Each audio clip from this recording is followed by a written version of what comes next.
My name is Clara Jensen, 32, and for my entire life, I believed my family, the esteemed owners of the Jensen Manor, had everything together. I was the quiet single mother, the embarrassment they tolerated. That lie shattered on Founders' Day night when my father, Arthur, threw my 8-year-old daughter, Maya, out of our historic hotel. "Don't ever come back," my sister Tiffany snapped, and my mother Eleanor folded her napkin, dismissing us. What happens when the quiet daughter finally speaks? In less than 5 minutes, they discovered the hotel they thought was theirs was on the brink of foreclosure, saved only by my secret $750,000 loan guarantee. And I hadn't signed the renewal. My father, Arthur, his expensive single malt still warm in his hand, had no idea the entire foundation of his world was about to crumble. Before I tell you what happened next, please take a moment to like and subscribe, but only if this story resonates with you, and drop a comment telling me where you're watching from and what time it is there. My father opened the grand oak door of the Jensen Manor on Founders' Day night and told my 8-year-old to get out. The crisp autumn air of Portsmouth, Maine, swirled in behind him. Maya still clutched a small, foil-wrapped chocolate. "Don't ever come back," my sister Tiffany snapped from the gala table, not even getting up. "We're better off without you," my mother Eleanor said, folding her embroidered napkin like she'd just finished a meal instead of a family. I didn't argue. I didn't raise my voice. I just said, "Then you won't have a problem with what I'm about to do." 5 minutes later, my father was on his feet begging. This is the story of how the people written off as the family embarrassment turn out to be the ones holding everything together. If anyone ever made you feel small for raising a child alone, or hurt your kid to win a point, you'll understand. My name is Clara Jensen, and the walk from our small rental apartment to my parents' hotel takes about 15 minutes, just long enough for my daughter Maya to ask every question she's ever had about the old lighthouse. Maya was 8 that year, buckled into the back seat of our borrowed car with a carefully wrapped gift on her lap for her grandfather, asking if the grand old bell in the hotel's lobby still chimed on the hour. The Jensen Manor, a historic boutique hotel, has been in my family 3 generations. My great-grandfather, Silas, oversaw its first grand opening. On Founders' Day, the whole place hums with polished wood and the scent of Eleanor's famous spice cider. Ornate brass lanterns glow along the cobblestone drive, and guests travel from across New England to experience its old-world charm. To Maya, it was the most magical place in the world. To me, lately, it was a place I had to brace myself for. I'd thought about not going. I want to be honest about that. I'd sat with my phone in my hand more than once that week, halfway to texting my mother that we'd skip the gala this year. But Maya had been counting the days, and I had a folder in my bag that one way or another I needed to deal with before the end of the fiscal quarter. So I put on my best dress, and I helped Maya into her favorite velvet coat, the navy one, and I walked us toward a Founders' Day gala I already half knew might hurt us. A mother learns to walk into rooms like that. You just make sure you can walk back out. I should tell you who I am because it matters for what comes later. I'm a bookkeeper and a seasonal tax preparer. I run a small service for my home office in town. Just me handling the books for local artisans, a few fishing charters, and the occasional small boutique. It's not glamorous. It pays the rent on our 2-bedroom apartment and keeps Maya in new ballet shoes. And I built it myself, which is the part I'm proud of. Maya's father left when she was barely walking, decided fatherhood wasn't for him, and I stopped chasing child support I was never going to see, and just got to work. I'm not bitter about it. Some of the best things in my life came out of the worst year of it. But in my family, a single mother is a kind of permanent apology. My parents are pillars of the Portsmouth social scene, where everybody knows everybody. And a daughter with a child and no husband was to them a stain they had to explain at every charity luncheon. My older sister Tiffany did it the right way in their eyes. Married a man with a solid career in finance, 2 perfectly groomed children, a sprawling home overlooking the harbor. Tiffany was the proof they'd done it right. I was the cautionary tale. I'd made my peace with most of that. What I hadn't made my peace with was the year the Jensen Manor almost went under, and what it cost me to save it, and the fact that I'd never told a living soul. That's the part of this story they didn't know I was carrying when they opened the door and pushed my daughter out into the autumn night. The favoritism wasn't subtle, and it had grown a second layer now that there were grandchildren. Tiffany's children received lavish gifts and prominent mentions in the hotel's newsletter. Maya sometimes got a small voucher for the gift shop, signed by my mother Eleanor in her elegant, looping hand. At family gatherings, Tiffany sat at my father Arthur's right hand, and I sat wherever was left. When Tiffany talked, the table listened. When I talked, my mother found a reason to get up and check on the kitchen staff. I'd learned to laugh about it mostly. But that autumn, something had shifted, and it had to do with the hotel. My grandfather, Silas, had passed 4 years back, and the manor had gone to my father. And lately, Tiffany had started saying things, little things. "Somebody's going to have to take this place over someday," she'd say, looking around the grand lobby, like she was measuring it for new chandeliers. "Somebody with a real family." She'd say it sweet, but she'd look at me when she said the word real. I didn't take the bait. I knew what she was doing. She was staking a claim, planting a flag in the only thing our family had that was worth anything. And she wanted everyone to understand that the manor would go to the respectable daughter, not the embarrassment. None of them had any idea the hotel wasn't really my father's to give anymore. Not free and clear. Not since the year it almost died. But I'm getting ahead of myself. That night, all Tiffany knew was that she was winning. And all I knew was that I had to get through one gala dinner. The warning signs were there, before we even left. 2 days before Founder's Day, Tiffany texted me out of nowhere. "Hope Maya behaves this year. Last time was a lot." Last time, Maya had been 7 and knocked over a display of artisanal chocolates. That was the whole crime. I read the text twice and set the phone down and breathed. Then my mother Eleanor called to confirm, and her voice had that cool, clipped tone that meant she'd been talking about me with Tiffany. She asked if I was bringing anyone, which was her annual way of reminding me I had no one to bring. I almost said it then. I almost told her we'd stay home. But here's the thing about being the daughter who carries everything. You get very good at telling yourself it'll be fine. And I had a real reason to go beyond Maya, the folder in my bag.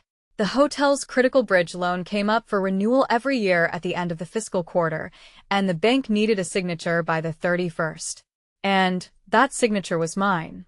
I'd planned to handle it quietly after dinner, the way I handled everything, slipping the paperwork to my father in his office where no one would see, so he could keep believing the bank just liked him.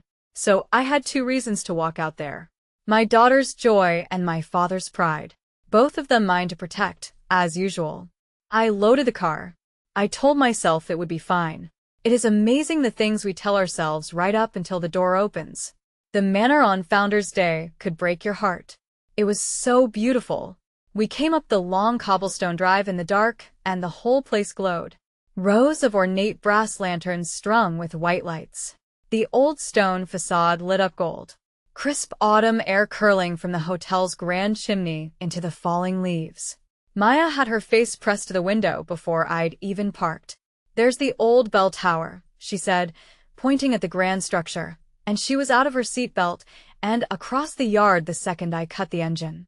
My father Arthur was on the grand porch with a glass of something. And for one moment, one real moment, the picture was perfect. Maya ran up the steps and threw her arms around his waist, and he patted her shoulder. And I let myself hope, the way I always did, that this year would be different. I carried in my contribution to the dessert table and the gifts and the folder zip safe in my bag. Inside the house smelled like Eleanor's spice cider and roasting duck. My mother Eleanor was overseeing the kitchen staff. Tiffany and David were on the couch with their kids. Grandpa Silas's old portraits still lined the hallway. 3 generations of hoteliers squinting in front of that grand entrance. For about 20 minutes, it was almost a family. Maya showed her grandfather the drawing she'd made him. I helped Eleanor with the guest list and she let me, which felt like a gift. I should have known better than to relax. In my family, the warmest part of the evening was always just the quiet before somebody decided the night needed a villain, and they'd already decided who. It started the way it always did, with my father Arthur and his expensive single malt. Arthur Jensen was a hard man, sober, and a harder one 3 whiskeys in. And by the time we sat down to eat, he was well past 3. Tiffany got it going.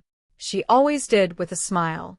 So that if you objected, you were the one making a scene. So, Clara, she said, passing the charcuterie. How's the single life? Still doing other people's books?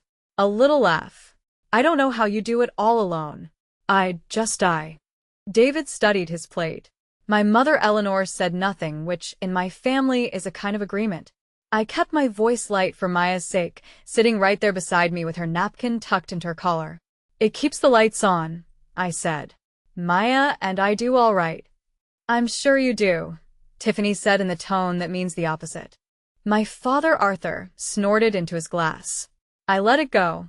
I'd gotten good at letting it go, at swallowing the small cruelties so the night wouldn't tip over, so Maya could have her grandfather's historic hotel. But I could feel the evening leaning, the way a tree leans before it comes down, that slow groan before the crack. I put my hand on Maya's knee under the table, a small signal between us that meant we're okay. We're fine. I didn't know yet that I was about to find out exactly how far this family would go. I just knew I needed to get the paperwork signed and get my daughter home before the leaning turned into a fall. I made one mistake that night, and it was small, and it was this. I tried to take care of the hotel. Between the appetizer course and the main, I leaned toward my father and said quietly just to him, Dad, when you get a minute, I've got those bridge loan papers in my bag, the quarterly ones. We should take care of them before I head out. I'd meant it kindly. I'd meant to do it in his office, away from everyone, but the expensive single malt had made his ears sharp for anything that sounded like a challenge to his standing, and the word bank, said at his own gala table, hit him like an insult. We don't talk money at the gala, he said too loud, and the table went quiet. Tiffany's eyebrows went up, delighted. What bridge loan papers? She asked. Nothing, I said. It can wait. It sounds like something, Tiffany said. My father waved his glass. Your sister thinks she's the financial advisor for this whole family, he said. And there was a meanness in it now.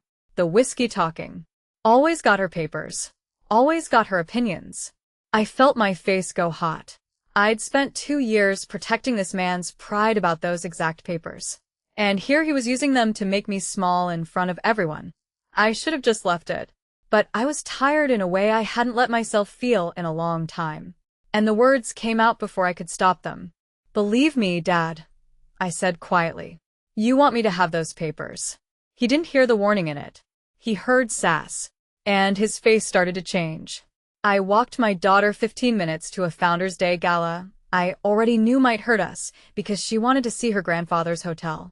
If you've ever walked into a room for your kid's sake, knowing it might cost you something, stay with me, because this is where the real story lives. Those bridge loan papers have a history, and it starts 2 years back. In the autumn, the Jensen Manor almost died. It had been a bad stretch. 2 consecutive mild tourist seasons had cut bookings.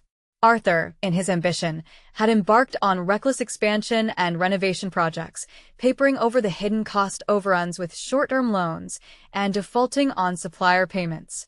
He'd also, more subtly, begun to use the hotel's operating capital as a personal slush fund, a habit that had quietly spiraled out of control. It had all caught up with him at once. The bank that held the hotel's critical bridge loan, the line of credit that paid staff, covered utilities, stocked the kitchens, and kept the entire operation breathing, decided it had seen enough. They wouldn't renew. Not for him. His credit was wrecked. The hotel's numbers were upside down, and without that operating line, the manor couldn't function. No money for seasonal hiring. No way to make it to the next tourist season. 3 generations of hospitality. My great-grandfather Silas's life's work about to be sold off in pieces to cover the debt. My father didn't tell the family. He told everyone the hotel was having a slow year. That was the lie he could stand to say out loud. Behind it, he was drowning, and he was too proud to admit it. And the bank had given him one way out. They'd renew the loan, they said, on one condition. He needed a guarantor, someone with strong enough credit to co-sign and personally guarantee the debt. Someone the bank could trust since they no longer trusted him. He didn't come to me first. I want you to know that because it tells you everything about where I sat in that family. He went to Tiffany and David first. David does well, works in high finance, drives a luxury SUV that costs more than my car and my furniture combined. My father took David out to lunch, swallowed every bit of his pride, and asked them to co-sign the loan that would save the family hotel. David said no. He dressed it up, said it was too much exposure. Said his financial advisor wouldn't like it, but the answer was no. Tiffany backed him. "We have the kids to think about," she said. The respectable daughter, the real family, the ones who were going to inherit the place someday. They wouldn't risk a dime to save it. When David said no, my father sat in his SUV in the restaurant parking lot. I found out later, and didn't drive home for an hour. He'd run out of road. And so, finally, with nowhere else to turn, the man who'd spent my whole life treating me like an apology called his embarrassment of a daughter. I remember the call. I remember how small his voice was, how it cracked on the word help, a word I'd never once heard him say. "Clara," he said, "I'm in trouble." I didn't know who else to call. And God help me, I was so happy he'd called me that I almost cried. That's the thing nobody tells you about being the unwanted one. You'll forgive almost anything for one moment of being needed. I drove out to the hotel the next morning. My father met me at his office desk with the bank's paperwork spread out and a look on his face I'd never seen. Somewhere between hope and shame. He explained it badly, the way proud men explain things they don't want to be explaining. The bank would renew the bridge loan if I co-signed and personally guaranteed it. That meant my credit, my name, my signature on a debt that ran into $750,000. If the hotel failed, the bank could come after me. My savings, my apartment, everything I'd built for Maya. I knew exactly what I was signing. I'm a bookkeeper. I read every line, and every line was a risk to the only security my daughter had. And then my father did something he had never done in 32 years. He reached across the table and he took my hand and he said, "Please, I can't lose Grandpa Silas's hotel. I'll never forget this. I swear to you, Clara, I'll never forget what you're about to do for this family." I looked at his hand on mine. I thought about Silas, about the grand old building, about Maya someday choosing the signature dish for the hotel restaurant from a place her great-grandfather opened. And I signed. I signed all of it. I put my daughter's security on the line to save a hotel for a family that was even then planning to leave it to my sister. I didn't do it for them. I did it for Silas and for Maya, and because when someone you love finally says please, you find out what you're made of. I just didn't know yet what they were made of. Here's the part one never told anyone. After I signed, I made my father a promise and I made myself one. I told him no one ever had to know. Not Tiffany, not David, not my mother. As far as the family was concerned, the bank had simply renewed the loan because the hotel had a good year, because Arthur was a good businessman who'd weathered a storm. I built him that story and I handed it to him whole because I knew that if Tiffany ever found out the embarrassment had saved the hotel, the real family wouldn't lift a finger for it, would humiliate him. And somehow I still cared about that. So I kept it quiet. Every autumn when the loan came up for renewal, I'd quietly review the hotel's numbers and I'd sign the guarantee again, and I'd cover whatever small shortfalls there were out of my own account, and I'd say nothing. 2 years of it. David knew a little. He'd glimpsed paperwork once and gone pale, and never brought it up because acknowledging it would mean acknowledging what he'd refused to do. But the family story stayed clean. My father got to be the man who saved the hotel. And I got to be the woman who actually did, in silence, carrying a $750,000 risk on my back to a family that sat me below the salt at the gala. I was the choke point. Every year that hotel lived or died on whether I signed. And that autumn the renewal was due by the 31st, and the unsigned papers were sitting in the bag at my feet while my father called me an embarrassment at his own gala table. Back at the table, the night was tipping over.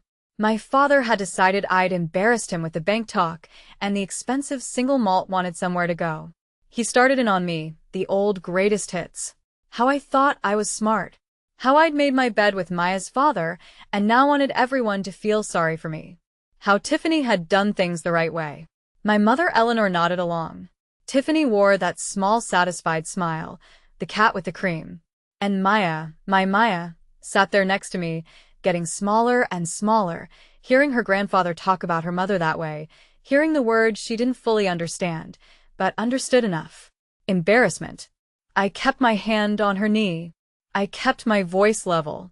I'd weathered these storms before. I knew they passed if you just rode them out quiet. But something was different that night, and it took me a minute to place it.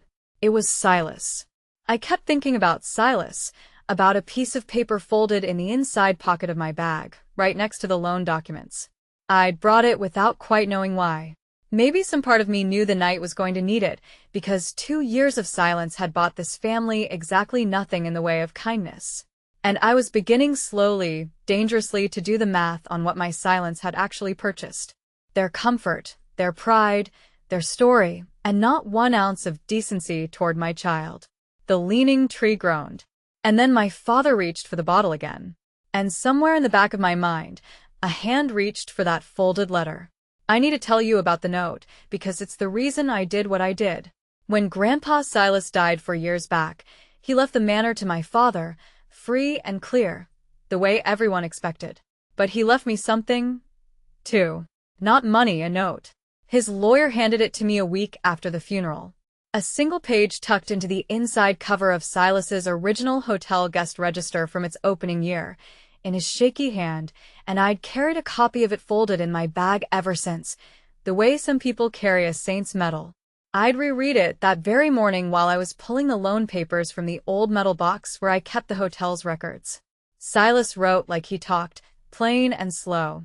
He wrote that he'd watched this family his whole life, that he knew exactly who was loud and who was kind, who loved being right, and who just loved. And then he wrote the line, "I've never been able to forget. This place doesn't need the loudest Jensen. It needs the one who loves it more than they love being right. That's you, Clara, not them. When the day comes, do what's right by the manor. Even if this family never does right by you." I'd read that line 100 times and always thought it was just an old man being sentimental about his favorite grandkid. Sitting at that table with my father slurring the word embarrassment at me in front of my daughter, I finally understood it differently. Silas hadn't been sentimental. He'd been telling me something. He'd seen even then that one day this family would force a choice, and he wanted me to know which side of it I belonged on. The manor needed the one who loved it more than being right. I had the note in my bag. I had the unsigned papers in my bag. And I had a little girl beside me who did not deserve to learn on Founder's Day that the people who were supposed to love her best thought she was a stain. The leaning tree was leaning hard now. I just needed one more push to know it was time to let it fall. Tiffany gave me the push. She always overplayed it. That was her flaw. The same way silence was mine. Sensing the night going her way, she decided to plant her flag once and for all. "You know, Dad," she said, swirling her wine loud enough for the whole table. "David and I have been talking about the future, the hotel." She let it sit. "We think when the time comes, it should stay with people who can really take care of it. A stable home, 2 parents." She smiled at me. Sugar on a knife. "You understand, Clara. It's not personal. It's just this place needs a real family." There it was, the whole plan said out loud at last. Tiffany and David, the ones who'd refused to risk $1 to save the hotel, claiming it as their inheritance, in front of everyone, while the woman who'd actually saved it sat there in silence. My father Arthur nodded along, pleased. "That's sensible," he said. My mother Eleanor said, "Of course it should go to Tiffany. Of course." I looked around that table at the 3 of them divvying up a hotel that would have been a vacant lot by now if not for my signature. And I felt the last of something old and patient inside me quietly burn out. Maya tugged my sleeve. "Mommy," she whispered, "why does Aunt Tiffany keep looking at you mean?" And that, more than anything they'd said about me, was the thing that did it. Because I could carry their cruelty toward me forever. I'd proven that. But my 8-year-old had just watched a room full of adults decide her mother didn't count, and she'd had to ask me why. There are some things you do not let a child carry. So I decided right then to take it from her. I should have just gathered our coats then. I see that now. But I tried one more time to do it the calm way, the way I always did. "Tiffany," I said evenly, "maybe we don't plan the whole inheritance in front of the kids." It was a reasonable thing to say. It was, I thought, a gentle thing. But my father Arthur took it as me challenging the order of his table, and the expensive single malt stood him halfway up out of his chair. "You don't get a say," he said, pointing a thick finger at me. "You hear me? You don't get a vote in this family." You never did." And then he looked at Maya. My Maya with her napkin still tucked in her collar, and he said the thing I will never forgive, the thing that ended it. "No wonder the kid's the way she is, raised by a woman who couldn't even keep a man." The table went silent. Maya didn't fully understand it, but she understood his face and his finger. And the word kid said like a slur, and her chin started to tremble, and she looked up at me with eyes that were filling fast. Something in me went very cold, and very clear. Not hot, cold. The way the air goes still right before real snow. I'd spent 2 years and a $750,000 risk and 1,000 swallowed insults keeping this family afloat and keeping the peace. And my father had just used all that peace to make my daughter cry on Founder's Day. I took the napkin gently out of Maya's collar. I wiped her eyes with it. And I said in a voice so calm it scared even me, "Okay, we're done here." I stood up. I didn't slam anything. I didn't raise my voice. I just helped Maya down from her chair and started toward the hall where our coats were hung. "Where do you think you're going?" my father demanded. "I'm taking my daughter home," I said. "She doesn't have to sit here for this. Neither do I." That should have been the end of it. A normal family would have let the embarrassment leave, maybe felt a flicker of shame, maybe not. But my father couldn't stand to be walked out on. Being left was, to a man like him, the one unforgivable thing because it meant he wasn't in control of the room. So, as I knelt to zip Maya into her navy velvet coat, he followed us into the hall, his face purple, and he threw open the grand oak door himself, letting the cold autumn air pour in. And he said, "Fine, get out, both of you." Tiffany called from the table, not even bothering to turn around. "Don't ever come back." And my mother, my own mother, said in the flat, final voice of a woman closing a ledger, "We're better off without you." I finished zipping Maya's coat. I made sure her hood was up. I took her mittened hand in mine. And I want you to understand, I felt strangely calm because they had just made my decision very, very simple. They'd shown me in front of witnesses exactly who they were and exactly what they thought my daughter was worth. And I happened to be holding in the bag on my shoulder the one thing that could show them what they were worth. I stood up. I turned around in that open doorway, and I stopped. My father had a choice that night, and he made it. So I made mine. Before you hear what I said in that doorway, consider this. Would you have stayed quiet for the sake of peace, or would you have stood up for your kid? Because for 32 years, I'd chosen peace, and peace had bought me a father shoving my child into the cold autumn night. I stood in the open doorway with the crisp air at my back and Maya's hand in mine, and I looked at the three of them. My father Arthur, red and swaying, my sister Tiffany, smug, my mother Eleanor, folding her napkin like the matter was settled. They were already turning back to their dessert. They thought it was over. They thought I'd cry in the car the way I always had, walk home, lick my wounds, and come crawling back by Easter, the way the embarrassment always did, grateful to be tolerated. And I realized that the cruelest thing I could do to people like that was not to scream. It was to be calm. To be the one steady voice in a room full of people who'd lost themselves. So I didn't yell. I didn't break. I kept my voice quiet and even, almost kind, the voice I use with Maya when she's scared, and I said, "I won't argue with you. You've made yourselves clear." I paused.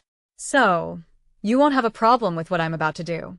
My father waved a dismissive hand. "And what's that?" he sneered. I reached into my bag, and I took out the folder, the one with the bank's bridge loan papers, and I held it up so they could all see it. And the sneer on my father's face began very slowly to die. I didn't have to explain it to everyone. I only had to explain it to one person and let him explain it to the rest. I looked past my father, to David, sitting at the table with his fork halfway to his mouth. David, who'd glimpsed the truth 2 years ago and buried it. "David," I said, "you want to tell them, or should I?" David set his fork down very slowly. The color was leaving his face. "Clara," he said, "what are you?" "Tell them what's in this folder, David," I prompted. He didn't say anything. He couldn't, so I said it myself, calmly to the room. These are the renewal papers for the Jensen Manors bridge loan. The line of credit that pays the staff and the suppliers, covers the utilities, and keeps this whole place alive. I let that settle. The bank renews it every year, but only with a guarantor. Somebody with good enough credit to personally back the debt. Dad's credit hasn't qualified in years. I looked at my father. You all think the bank renewed this loan because Dad had a good year. It didn't. It renewed because 2 years ago, when this hotel was about to be auctioned off, somebody co-signed it and put their own name and their own savings on the line. The room was dead silent now. Even Tiffany's smile had frozen. That somebody, I said, was me, and these papers are due by the 31st. They need my signature to renew. I let the folder fall open in my hand, and I haven't signed them yet. You could have heard the autumn leaves land. David put his face in his hands because David understood first. David always understood the money first. Oh my God, he said muffled. Arthur, she's the guarantor. She's been the guarantor. My mother Eleanor looked between us, not following yet. What does that mean? She asked. What is he talking about? I answered her gently, because she was about to need gentle. It means, Mom, that without my signature on these papers by the end of the fiscal quarter, the bank calls the loan, the whole $750,000 balance, and the hotel can't pay it because the hotel has never been able to pay it, not for 2 years. It means foreclosure. It means the manor Grandpa Silas opened gets sold off in pieces by the end of January. I watched it land on each of them in turn. My mother's hand went to her mouth. Tiffany had gone white as the crisp air on the porch because Tiffany had just spent the evening claiming an inheritance that was about to evaporate. And my father Arthur stood there in the open doorway he'd thrown wide to push us out. And I watched the expensive single malt drain out of his face and the truth pour in. He knew. Of course he knew. He'd been the one who took my hand and said please 2 years ago. He'd just spent 2 years pretending it hadn't happened, telling himself the bank simply liked him, so he could keep being the man who saved the hotel instead of the man whose embarrassment of a daughter saved it for him. And now I was standing in his doorway with the proof in my hand and his 8-year-old granddaughter crying in her navy velvet coat and nowhere left to hide. The change in the room was almost funny if it hadn't been so sad. 5 minutes earlier, they couldn't get us out the door fast enough. Now my mother Eleanor was crossing the room toward me with her hands out, her voice gone soft and frantic. Clara, honey, come sit down. You're upset. We're all upset. It's Founder's Day. Let's talk about this, honey. I hadn't been honey in years. Tiffany stood up, so fast her chair scraped. Okay, let's everybody just calm down, she said. The exact words people use when they are the ones who need to calm down. Clara, nobody meant any of that. Dad's had a few. You know how he gets. Funny how fast the embarrassment became Clara, honey, the moment they understood what I was holding. I didn't move from the doorway. I kept Maya's hand in mine, and the cold at my back, because the cold felt cleaner than that room.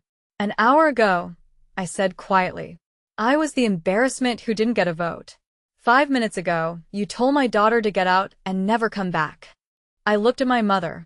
You said you were better off without me. I let that hang. The bank disagrees. David made a sound that was almost a laugh and almost a sob. My father Arthur finally found his voice, and the first thing out of it, God help him, was anger, because anger was the only feeling he knew how to lead with. You'd let the hotel go? He said, his voice rising. You'd let Grandpa Silas's hotel die just to spite us? After everything this family what? I asked, still quiet, still calm. And he didn't have an end to that sentence either, because we both knew what this family had done. And it could all be summed up by the open door behind me and the little girl crying in her coat. I'll give my father this. He held on to his rage for about 30 more seconds. He drew himself up in that doorway, the patriarch, the third generation. And he roared at me the way he'd roared my whole life. This is my hotel, my father's hotel. You don't get to hold it over my head. You don't get to come into my house and threaten me. He slammed his hand against the doorframe, and a shower of dried leaves shook loose from the eaves above him. Maya flinched into my side, and I just looked at him, calm as still water, and I said the truest thing I had. I'm not holding anything over your head, Dad. You threw us out. I'm just leaving like you asked.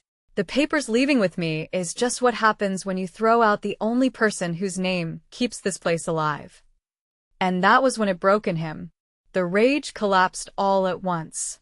The way a dead tree finally goes, and what was underneath it was just fear. Naked and shaking. Clara. His voice cracked. He took a step toward me. And then in front of his wife and his favored daughter and his son-in-law, my proud father put his hands together. Please. Please, Clara.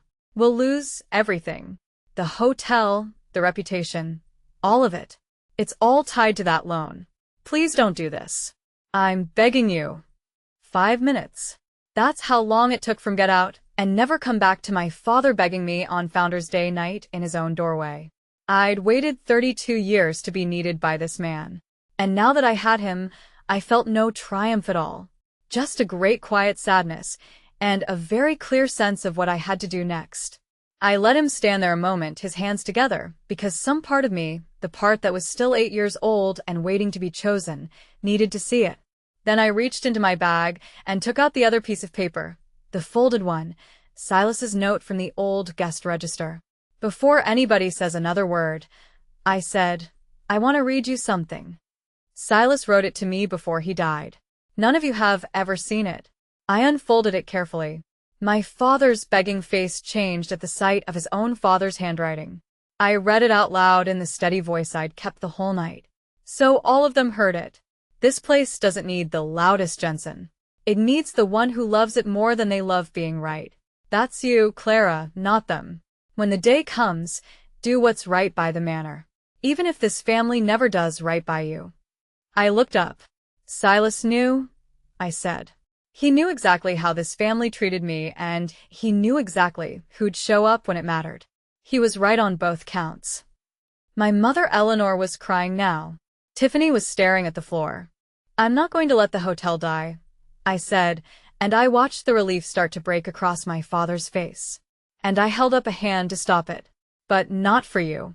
For Silas, for the manor, for the version of this family that he believed could exist, even if I've never once seen it. I folded the letter back up. So, here's what's going to happen, I said. And you're going to listen because for the first time in 32 years, the embarrassment is the one holding the pen. I stood in that doorway and I laid it out, calm and clear, the way I'd lay out a tax plan for a client who'd gotten themselves in trouble. I'll sign the renewal, I said. The hotel will be safe, but the silent arrangement is over. I'm done being the name on the loan that nobody is allowed to mention. My father started to nod, eager, but I kept going. If I'm taking the risk, I'm on the deed. The Jensen Manor gets restructured legally so that I'm a co-owner of record, not a secret guarantor. A partner in writing with my name where everyone can see it. Tiffany made a strangled sound. You can't just. I can actually, I said, not unkindly. That's rather the point. The bank already considers me the responsible party. The lawyers will make it official. I turned to my father. And there's one more condition, and this one isn't negotiable. I looked down at Maya, who had stopped crying and was watching me with something like wonder. You will never speak to my daughter the way you did tonight again. Not ever. The first time you make that child feel like she's less than anyone at this table, I walk and I take my signature with me, and you can explain to the bank why. The room was silent. My father's eyes were wet. And if any of you ever tell her she's an embarrassment or that her mother is, I said, my voice finally catching just slightly, just once, you'll find out the embarrassment was the only thing standing between all of you and ruin the whole time. I let that land. Then I crouched down to Maya's level and I zipped her coat up the last inch, and I said loud enough for all of them to hear, Come on, sweetheart. We're going home tonight. We'll talk about the hotel in the morning. And I stood up to leave. My father stopped me at the door, not with anger this time. He stood there deflated, an old man in a tailored suit who'd just watched his whole self-image come apart on Founders Day night. And he said quietly, Why didn't you ever tell anyone? 2 years. Why'd you let me take the credit? It was, I think, the most honest question he'd ever asked me. I considered lying, saying something kind, but I was done managing his feelings. Because I thought protecting your pride was the same as being loved, I said. I thought if I carried enough, quietly enough, you'd finally decide I was worth keeping. I shook my head. But you don't earn a place in a family by paying for it. I had to watch you throw my daughter into the cold to finally understand that. He didn't have anything to say. There wasn't anything to say. David stood up from the table then and crossed the room. And for a second I tensed, but he just stopped in front of me and looked at me with red eyes. You saved this place, he said. 2 years ago. You saved it. And I'm the one who said no. And I let you take the risk I wouldn't, and I never said a word. I'm sorry, Clara, for whatever that's worth. It wasn't worth much, but it was more than anyone else in that room had managed, and I could see it cost him something real to say it. So I nodded. Take care of your wife's expectations, David, I said. They just changed. And then I took my daughter's hand, and we walked out the grand oak door my father had thrown open to be rid of us, into the clean, cold autumn air, and we did not look back. In the car, Maya was quiet for a long time, watching the lit-up cobblestone drive slide past as we drove down the lane. I was bracing for the questions, the ones I didn't know how to answer. Finally, she said, Mommy, is Grandpa mad at us? I thought about how to answer that honestly, without putting any of it on her small shoulders. Grandpa's mad at himself, I said. Sometimes grown-ups are unkind, and then they feel bad, and they don't know what to do with the bad feeling, so they act even unkinder. That's not about you. You didn't do anything wrong tonight. You were perfect. She thought about that. You weren't scared, she said when Grandpa yelled. Everybody else was scared, but you weren't. I glanced at her in the mirror. I was a little scared, I admitted. But here's a secret. When somebody you love is scared, you can borrow their bravery for them until they find their own. That's what mommies do. She nodded very seriously, filing it away the way she filed everything. Then she said, Can we still get a special dessert? And I laughed. Really laughed for the first time in hours. Baby, I said. We own a hotel now. We can choose the best signature dish for the whole place. She grinned and pressed her face to the window. And I drove us home through the autumn night to our small apartment that nobody had ever helped me pay for, where the rent was always made and the lights were always on. And my daughter had never once, not for one single day, been treated like an embarrassment. Some homes are small.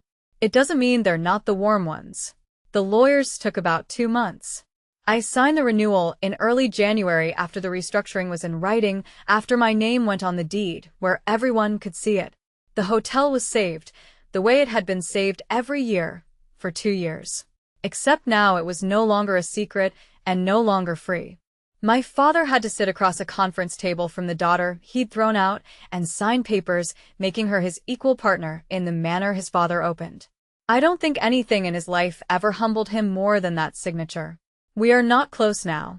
I want to be honest about that because these stories always want to bow on them and real life is messy. But things are different. My father is careful with me in a way he never was. The careful of a man who knows exactly what he almost lost and exactly who saved him from it. Tiffany barely speaks to me, which is its own kind of peace. The inheritance she'd been counting on her whole life turned out to belong in large part to the sister she'd spent that life looking down on. My mother Eleanor sends real cards now and calls on Maya's birthday. And once last spring she said, I'm sorry, on the phone, fast and quiet like it hurt. And maybe it did. I told her I heard her. I didn't tell her it was fixed because it isn't. Not really. Some things you don't get to unbreak. The one rule has held. Not one of them has said an unkind word to Maya since. They know what it costs now.